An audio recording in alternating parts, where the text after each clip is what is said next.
Non, mon Mitor, comment ça t'es pas abonné à cette chaîne? Mon gars, avec la canne, il y aura au moins un contenu par jour. Alors fais les choses bien, abonne-toi. Abonne-toi à ma chaîne Twitch aussi, tant qu'on y est. Madame, monsieur, it's a match day. Aujourd'hui, du coup, le programme, on a Kairat contre Club Bruges. Attendez, je vais faire un truc qui va. Là, au vu de ce qu'on a vu, Kairat dernier. Aucune victoire là sur les 5 derniers matchs. Avec seulement 6 points dans cette Ligue des Champions. Même pas 6 points, je suis en ouf. Un point, donc aucune victoire, un match nul. Je me rappelle même plus contre qui. C'était contre Pafos, l'autre équipe underground de cette édition de Ligue des Champions.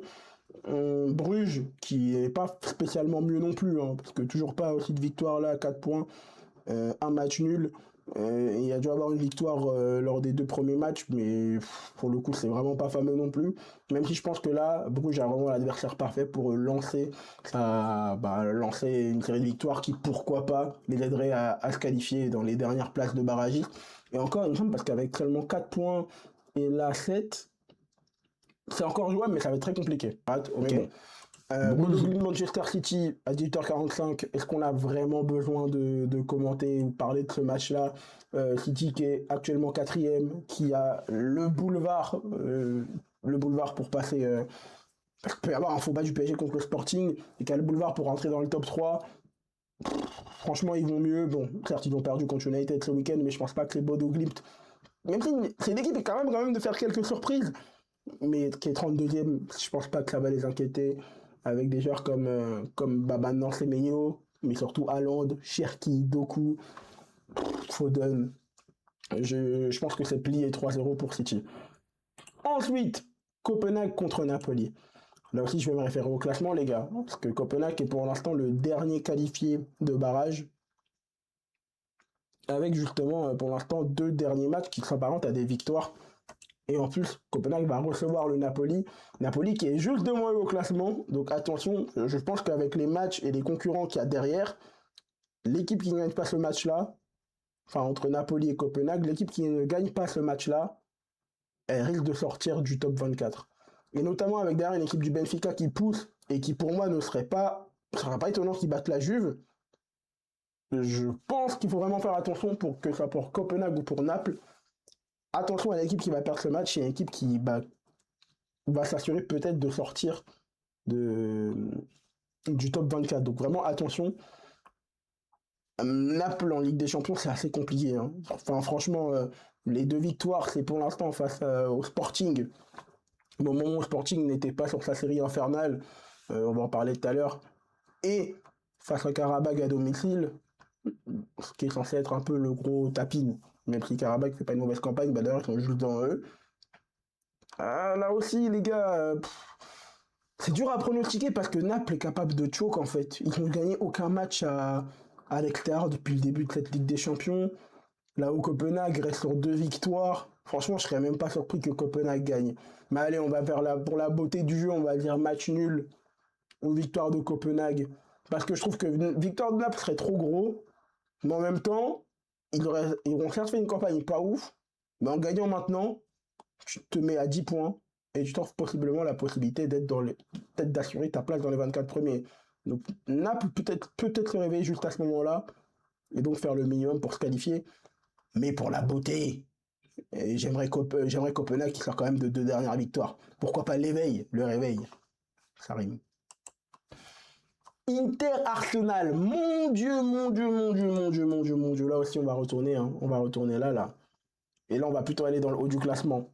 Parce que comme ce que je disais, Arsenal qui reste sur 5 victoires, enfin avec 18 points, c'est tout simplement l'équipe qui a fait 6 matchs, 6 victoires, hein.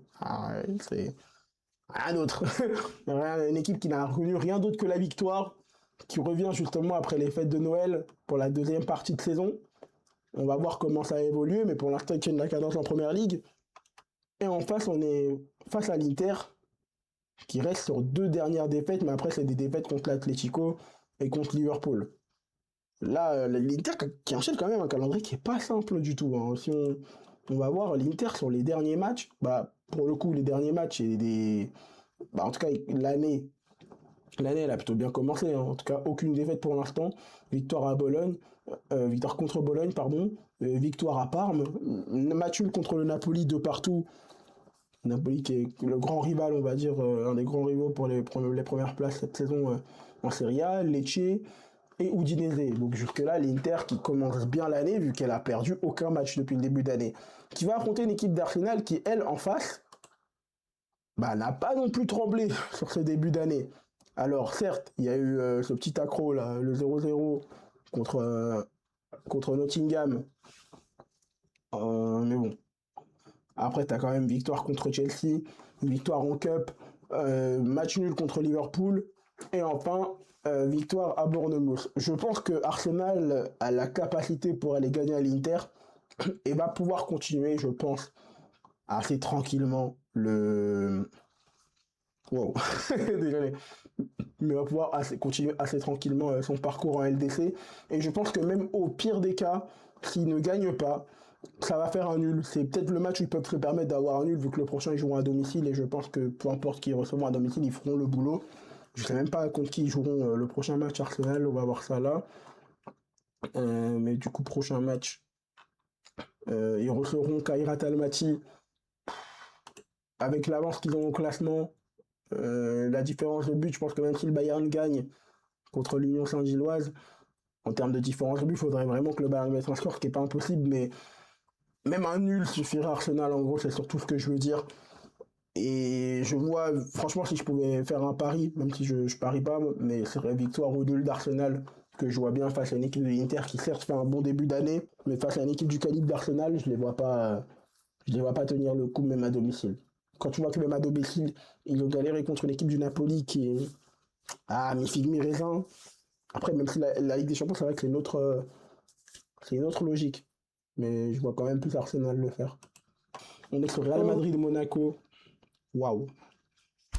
Je le sens tellement mal pour la SM. Alors certes, on est sur deux équipes qui sont complètement en crise. Deux équipes qui ne vont pas bien, faut se le dire. Hein. Deux équipes qui pas bien le Real par rapport à la situation qu'on a tous vu avec Xabi Alonso. Là, ok, ils sont remis bien avec une victoire contre Levante, mais franchement, le contenu, c'était pas trop ça. On a un Mbappé qui s'en sort du coup, un Mbappé qui s'en sort bien, qui a une très bonne forme dans ce Real Madrid qui est en méforme. Des cadres qu'on a du mal à retrouver, Vinicius, Bellingham, Valverde, qui déjà, même contre Levante, n'ont pas été bons. Élimination contre Albacete en coupe, une équipe de D2, défaite contre le Barça, la défaite qui a conditionné le départ de Xabi Alonso.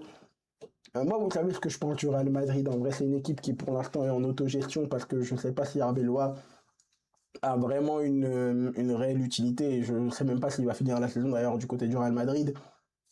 Mais le problème, c'est que ce qui aurait pu être une opportunité pour Monaco, bah, malheureusement, avec la forme de Monaco, en fait, on ne sait pas. Parce que Monaco, c'est encore pire. Monaco, certes, a la victoire contre Orléans en coupe, mais Monaco, c'est aucune victoire. Enfin, à part là, le match contre Auxerre qui date du 21, mais Monaco, il me semble que c'est aucune victoire depuis plusieurs matchs. Depuis plusieurs matchs, Monaco, c'est une série de... Wow, affligeant. 4 défaites. En fait, t'as Auxerre qui était en coupe. À part ça, c'est que des défaites. Après, ils affrontent Monaco, Lyon. Enfin, Monaco affronte Lyon, Marseille. Mais là, Lorient à domicile perd 3-1. Sur les 2 derniers matchs à domicile chez toi, tu prends 6 buts. Je vois le Real Madrid remporter ce match face à la SM. Ajax Villarreal, rencontre de bas de tableau. Peu importe qui gagne en vérité, de toute façon, les deux équipes, je pense, sont beaucoup trop loin. Enfin, quand même comptablement trop loin pour espérer se qualifier. Mais allez, vu que ça joue à Villarreal, en vrai, vous savez quoi, je vois même un match nul. Je vois même un nul. Parce que Villarreal, en fait, c'est la même chose. C'est bonne forme en Liga. Pardon, en Ligue des Champions, nul. L'Ajax, ça va mieux en championnat. Mais là aussi, Ligue des Champions, c'est autre chose. Franchement, ouais, mais je partirais plus sur un Ajax qui fait la surprise. Histoire d'enterrer définitivement Villarreal, quoi. Donc, ouais, non. Ok, les matchs suivants pour le lendemain, parce qu'on n'a eu qu'une partie des matchs. Donc, Galatasaray Atletico à 18h. Ça va être intéressant, ça. Ça va être intéressant à suivre, par contre. Galatasaray qui est 18ème, qui reste sur 2 défaites. Mais après, les 2 défaites, bon, contre l'Union Saint-Gilloise à domicile et contre l'AS Monaco. Monaco qui est un coup principe, vraiment. Mais après, t'as quand même des victoires contre Liverpool, Bodo Glimt et Galatasaray. Mais bon, Galatasaray qui était en méforme, mais on va surtout retenir la victoire face à Liverpool. Surtout que tu reçois. Et le Galatasaray, quand ils reçoivent, attention à eux. C'est pas, on disait ça, mais bon, ils ont perdu contre l'Union Saint-Gilloise, mais qui a fait une prestation vraiment incroyable pour aller gagner là-bas. T'as un Osimhen qui revient de la CAN, qui je pense sera apte à jouer. Il est dans un comprend probable. T'as Gundogan, t'as Sané. Bon, on sait que Galatasaray, ils ont l'équipe sur le papier. Jacob, ça m'étonnerait qu'il joue, vu qu'il a à peine de revenir de la CAN. Après, il n'a pas joué la finale, mais bon. Il vient d'être sacré champion d'Afrique. Ils ont des bons joueurs, on le savait, mais le problème, c'est que Galatasaray, c'est une équipe qui choque beaucoup. Après, ils sont face à une équipe de l'Atlético qui c'est pas.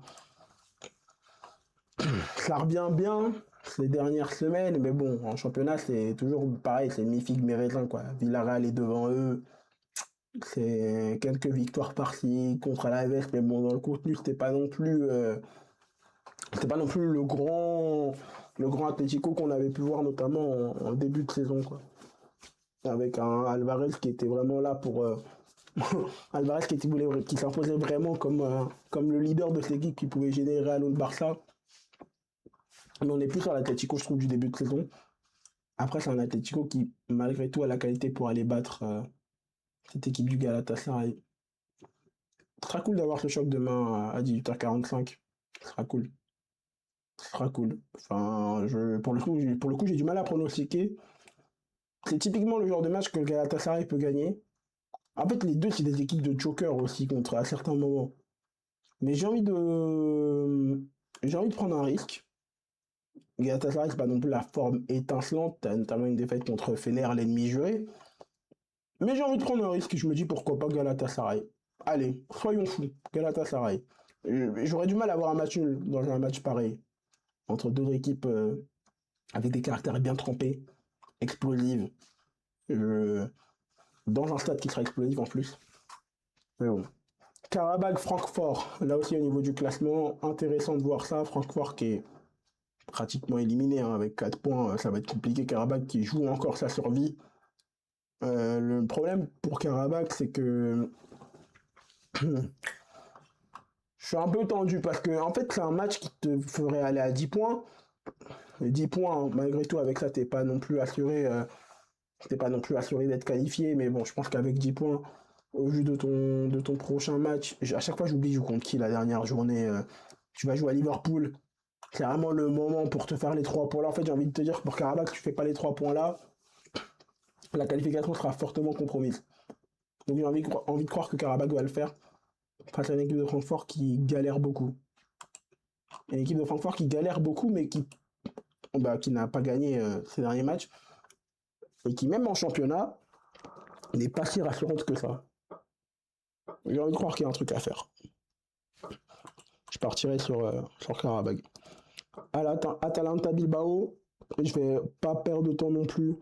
Bilbao qui est une grosse, enfin, pour moi une de mes plus grosses.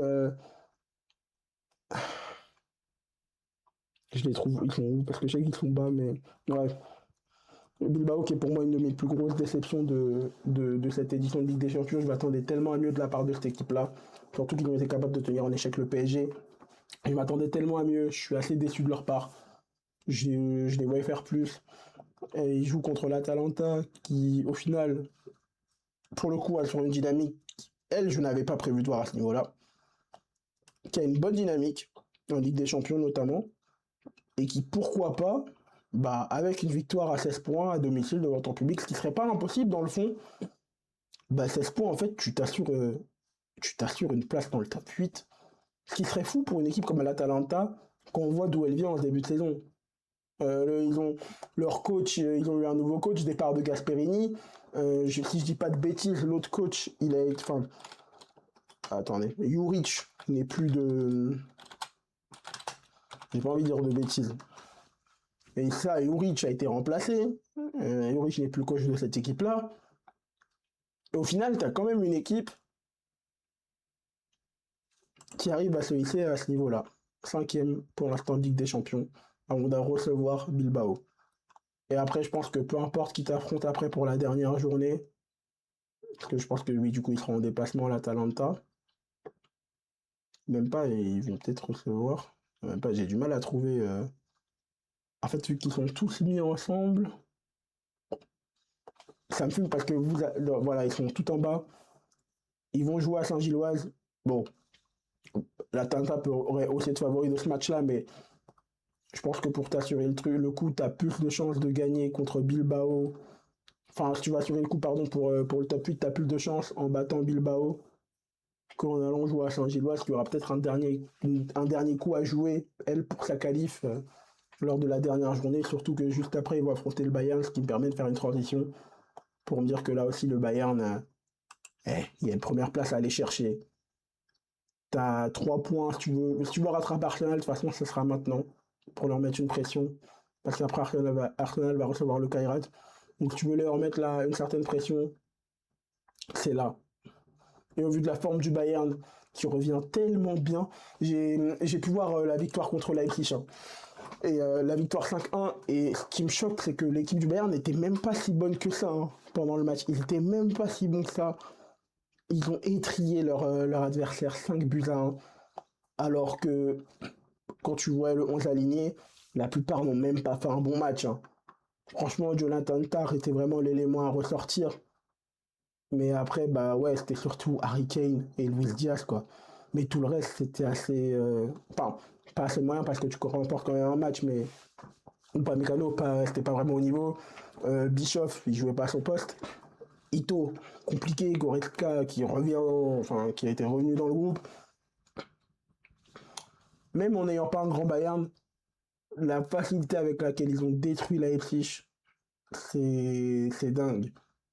Et surtout un joueur qui m'inquiète dans cette équipe, mais m'inquiète par son niveau. Je vais vous le taper ici. Sur Twitter, parce que je pense qu'ils vont revenir sur sa presta. Mais pour moi, ce joueur-là est beaucoup trop monstrueux. Il est trop monstrueux.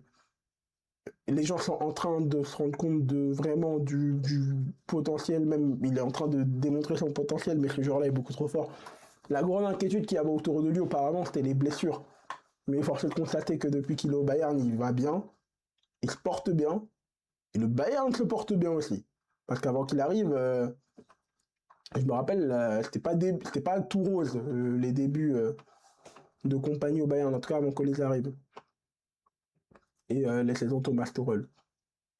Donc non, franchement, je vois une équipe du Bayern qui est sur la même ligne que la première partie de saison. Je ne vois pas comment ils ne vont pas étrier cette équipe de Lyon. Étrier, bon, peut-être pas, mais je ne vois pas comment ils peuvent pas prendre les 3 points face à l'Union. Et du coup, inquiéter Arsenal qui, elle, va se déplacer à l'Inter. Je vois pas comment Bayern ne pourrait pas. Chelsea, pas fausse. Là aussi, je vais essayer de faire vite. Chelsea qui est actuellement là, 13e. Face à une équipe de Pafos qui est assez surprenante parce qu'on ne s'attendait pas à ce qu'ils soient aussi haut. Bon, ils ne sont toujours pas dans les équipes classées pour jouer les barrages. Mais face à un Chelsea qui a besoin de points et qui a besoin de se relancer parce que, mon Dieu, Chelsea, ces dernières semaines, c'est pas fou. C'est pas fou, le contenu n'est pas si ouf. Franchement, la victoire contre Brentford, c'est compliqué. Hein. C'était compliqué dans le contenu. De défaite face à Arsenal, de quelle manière en plus. Chelsea qui a récemment été repris par Rosseignor. Pour l'instant, on voit pas vraiment non plus la patte. Ça avait bien commencé pourtant avec une victoire en Cup. Mais j'attends de voir. Après, le truc, c'est que face à une équipe comme Pafos, normalement, c'est une autoroute pour aller gagner. Pafos qui est capable quand même de fois de faire des surprises, mais là, face à Chelsea, Pafos qui est là à 26e. Face à Chelsea, je vois pas comment Chelsea aussi ne peut pas prendre les 3 points. Avec 3 points, il sera à 13 points, donc tu remonterais dans le top 8, qui est en vrai l'objectif de Chelsea, je pense. Donc là aussi, je vois une victoire de Chelsea. Juventus-Benfica, on passe sur un des matchs intéressants. Benfica qui est aux portes d'entrée des barrages, un défi que José Mourinho s'était promis de réussir, de ramener Benfica, de qualifier Benfica pour les barrages de la Ligue des Champions. Vu comment Benfica était parti, franchement, on était très peu à y croire. Mais au final, Benfica, bah, tu as juste un match où tu vas à la Juve et un match où tu reçois le Real Madrid, certes. Mais un Real Madrid qui n'est pas dans une grande forme. Un José Mourinho qui remet Benfica sur des bons rails, en tout cas en Ligue des Champions, parce que tu restes sur 2 victoires, une contre l'Ajax et une contre le Napoli. L'Ajax, bon, c'est assez facile d'aller prendre des points chez eux, mais, enfin, à la période où ils l'ont fait, et le Napoli que tu as battu chez toi avec un très gros match, je trouve.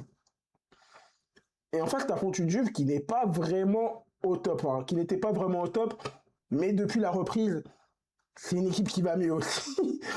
Malheureusement, la belle histoire pour le Benfica risque d'être beaucoup plus compliquée parce que la Juve est une équipe qui va beaucoup mieux aussi depuis la deuxième partie de saison, avec des joueurs, notamment comme Kenan Yildiz, que je trouve beaucoup trop fort pour cette équipe. Enfin, franchement, il y a des joueurs qui sont trop intéressants dans cette équipe de la Juve, notamment Kenan Yildiz. Ça va donner un beau match, si je me recale là. Et Benfica, pour moi, peut faire le coup avec un Mourinho qui a vraiment cette culture de la gagne. Enfin, ce gars qui est assez teigneux. Mais pour moi, Benfica peut le faire. Pour moi, Benfica peut aller gagner à la Juve. J'ai envie de ressortir leur classement à la Benfica qui est là. Franchement, pour moi, ce serait même pas étonnant que Benfica le fasse, quoi. Ce serait pas étonnant.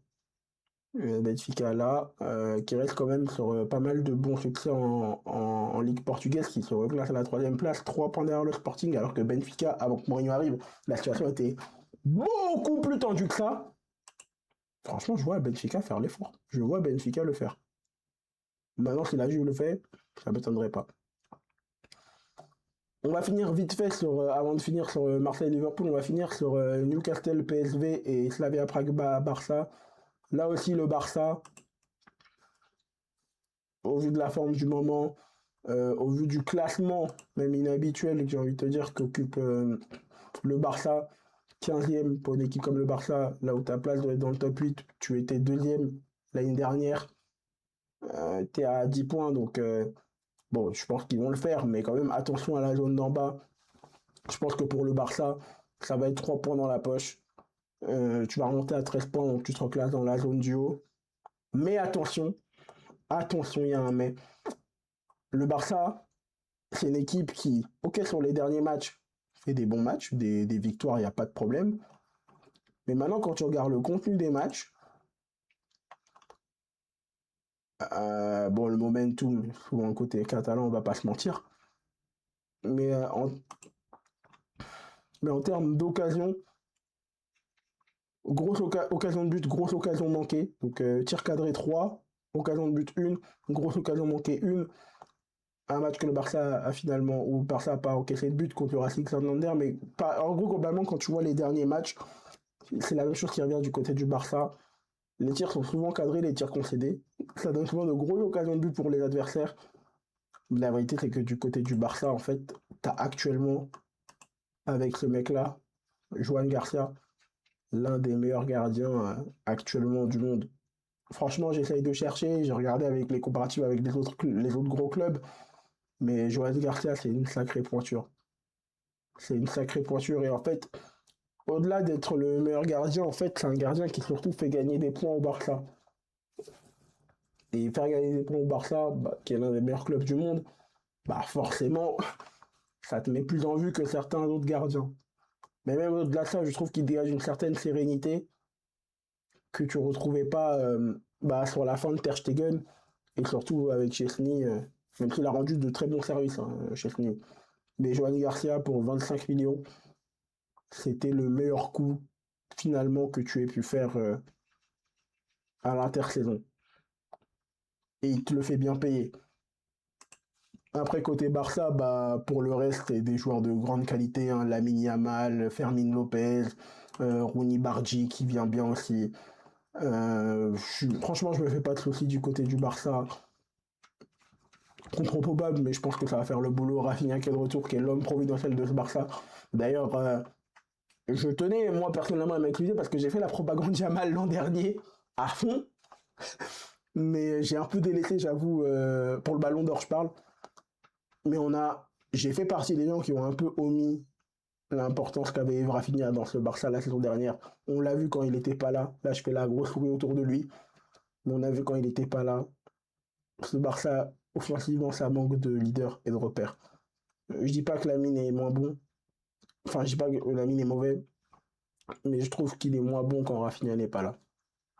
Après, derrière, t'as la qualité d'un Pedri. T'as un Gérard Martin qui, étonnamment, fait du beau boulot en tant que défenseur central. Koundé, Baldé. Je sais pas si Cancelo va être dans. Non, il est pas dans le groupe, je sais pas. Je crois pas. Enfin, en tout cas, je sais pas s'il va jouer. Enfin, après, t'as l'équipe habituelle, quoi. T'as l'équipe habituelle. Enfin, il te manque juste Gavi, qui est blessé pour je ne sais quoi, qui reviendra dans un mois, si tout se passe bien. Christensen, bon, on n'en parle plus, et Ferran Torres, qui pour le coup est incertain. Et vu que t'as Lewandowski, et peut-être possiblement Marcus Rashford, donc bon. Voilà pour le Barça, donc globalement je les vois largement favoris, mais attention quand même. Newcastle PSV, là aussi je vais aller très vite. Il y a l'équipe de Newcastle qui est bien positionnée pour pourquoi pas aller se placer, essayer de jouer des kickers pour le top 8, même si je ne les vois pas le faire. Et à côté, tu as l'équipe du PSV Eindhoven qui est quand même pas mal classée, qui fait partie de ces équipes aussi, qui doit faire attention et qui doit surtout regarder en bas d'elle. Je pense que c'est l'équipe qui va se contenter pour des barrages pour l'évolution de la Ligue des Champions, mais qui doit commencer à regarder derrière elle et qui doit faire attention. C'est un match qui se joue à Newcastle. Le PSV avait une très bonne forme il y a quelques mois. C'était une des meilleures attaques d'Europe. Là, elle domine, elle écrase son championnat avec 52 points par rapport à Feyenoord qui est le deuxième avec 36. Ils n'ont pas lâché la cadence, même si récemment il y a eu un arrêt en Ligue des Champions. Il y avait eu un arrêt parce qu'il y avait une défaite, il me semble qu'ils avaient bien, qui avait freiné un peu la dynamique en Ligue des Champions contre l'Atlético Madrid. Mais en dehors de ça, en fait, c'est que du vert partout. Avec des fois un match nul, tout ça, mais c'est une équipe qui est super impressionnante. Une des meilleures attaques d'Europe depuis le début de la saison. J'avais préparé une vidéo sur eux il y a au mois de décembre justement, avant cette défaite contre l'Atlético, pour dire que le PSV était une équipe sur laquelle qu'il fallait vraiment surveiller, avec un Peter Bosch qui fait un travail exceptionnel avec cette équipe-là. En Ligue des Champions, ça paye un peu moins, je trouve. Souvent des matchs nuls, enfin, souvent des matchs nuls, mais après, quand t'as des victoires explosives comme là contre le Napoli, 6-2 et 4-1 contre Liverpool, bon, t'inquiète pas que ta carte de visite, tout le monde l'a vu pour Peter Bosch. Mais voilà. Alors qu'en face, t'as un Newcastle qui, certes, n'est pas forcément l'équipe la plus sexy sur le papier, mais qui en Ligue des Champions, en vrai, fait son boulot. Alors, les résultats dernièrement sont assez ternes, hein, les résultats sont plutôt ternes, mais en Ligue des Champions, bon, 2-2 à Leverkusen, ok, mais en Ligue des Champions, globalement, c'est une équipe qui, voilà, 3-0 contre Benfica, victoire contre l'Athletic Bilbao, bon, défaite à Marseille. C'est une équipe qui est capable de battre des équipes qui ont un niveau similaire ou inférieur à elle. Franchement, ça va donner un match ouvert. Je ne serais pas surpris de voir le PSV aller gagner à l'extérieur ou même de faire un nul. Franchement, le prono logique serait pour moi un nul, mais je serais pas surpris que le PSV l'emporte.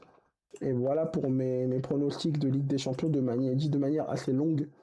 Kaira de Bruges, je vois Bruges. Là, je vois Manchester City. Je vois Copenhague, pourquoi pas. Là, je vois un match nul. Ou alors Arsenal l'emporter pour asseoir définitivement sa première place. Là, je vois Leverkusen l'emporter ou un match nul, en vrai. Le Real Madrid contre Monaco. J'avais même pas parlé de Tottenham Dortmund. J'avais complètement omis la rencontre. Waouh, je suis un malade. Mais je vais le faire en vite fait. Deux équipes qui se poursuivent au classement. Je pense qu'une défaite pour l'un ou l'autre n'empêchera pas. Moi, c'est deux équipes que je vois ne pas finir dans le top 8, mais quand même dans la phase des équipes, dans le groupe peloton des équipes qualifiées. Après, il y a deux équipes qui s'accrochent au top 8, qui n'en sont pas loin. Et l'équipe qui gagne, en fait, je dis de la merde parce que l'équipe qui gagne, elle s'offre quasiment une entrée dans le top 8, c'est sûr.